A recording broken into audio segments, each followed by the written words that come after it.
All right. I would also mention in Hilton Village in Newport News that Styron grew up in a segregated society.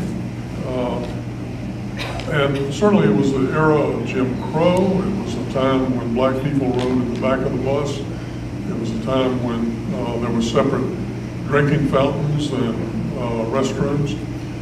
But it was not altogether a segregated society. I remember when I talked to Styron about this sort of thing, he emphasized that there were many occasions on which black and white people met with each other, interacted with each other.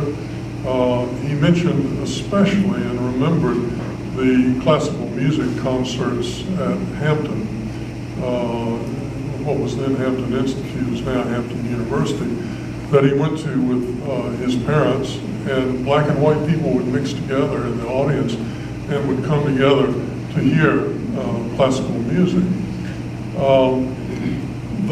But there was still always a veil between black and white people, and there was always that curious ability of black people to vanish, to withdraw, to remain mysterious from white people. At least that's the way he felt it as a child.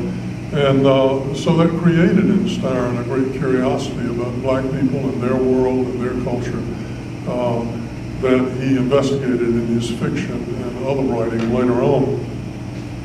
Finally, I would say that in Hilton Village, there were several levels of white society.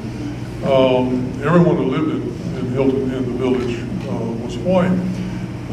Styron's father was more or less at the middle of the hierarchy in the shipyards. He was college educated and he wore a coat and tie to work, but he was not among the more elevated executives there.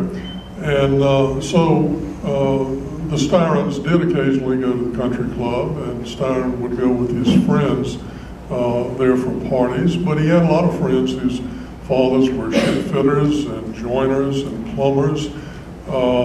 It was not a rigidly stratified kind of upbringing that he had as regards social class and status.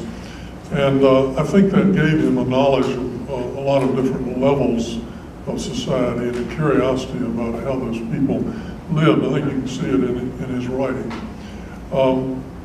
So those are the things that impressed me as I wrote the biography and as I came here and learned about Styron's upbringing. Those things I think carried through into his writings. There are many, many more things that could be said, and there's a great deal more to be learned about William Styron and about his life. I'm glad, though, that I wrote the first biography, because if anybody wants to say anything else, they have to disagree with me. I got there first.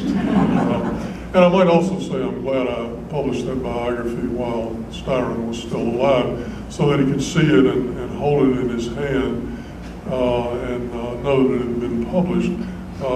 I'll end with a little anecdote. He and I were down at the Library of Virginia in Richmond. He was to give a reading and I was to introduce him. And the night before, we were taken out to dinner by a very pleasant young man who had been assigned to take us out.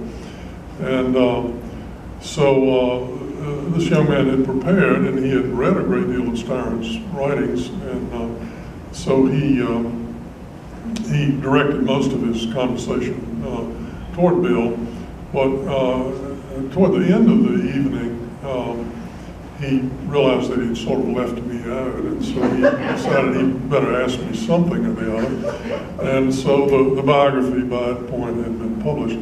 And he said, well, tell me, Dr. West, what did you do when you got to a place in Mr. Styron's life here where you didn't know what happened? What did you do there? And I said, well, I just made something up.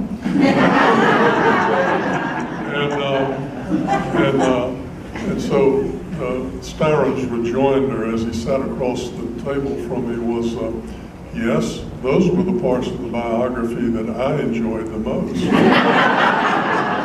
So I promise you, there's not too. This is not too much of a work of the imagination. But when you write biography, you're trying to stitch together a lot of different threads.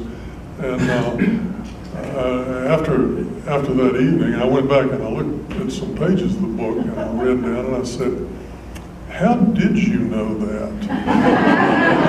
Where did you find that out?"